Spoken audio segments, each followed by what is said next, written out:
வணக்கம்.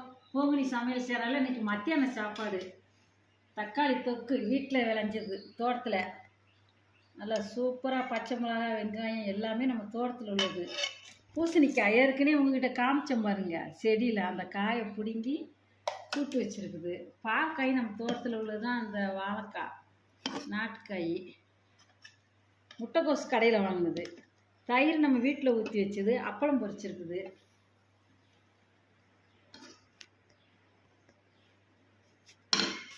தக்காளி தொக்குக்கும் அப்படி மத்தியானத்துக்கு அந்த சாப்பாடு சூடாக வடித்து சாப்பிட்டா அவ்வளோ அருமையாக இருக்கும். இதே மாதிரி முட்டைக்கோசு வச்சு சாப்பிடுங்க. ரொம்ப வேக விட்டுறக்கூடாது, நரிச்சு நரிச்சுன்னு இருக்கணும் கடிச்சு சாப்பிட. பூசணிக்காய் இது பருப்பு போடாமல் தான் வச்சேன்.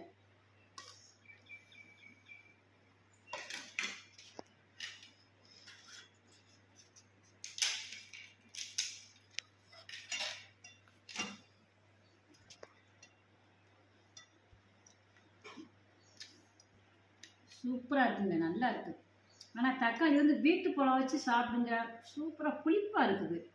அதெல்லாம் கொஞ்சம் தயிர் ஊற்றி சாப்பிட்டா ரொம்ப அருமையாக இருக்கும். தயிர் ஊற்றி பிணைஞ்சு இப்படி வெயில் நேரம் நல்லா குளிர்னு சாப்பிட்டா நல்லா இருக்கும். எல்லோரும் சாப்பிடுவாங்க.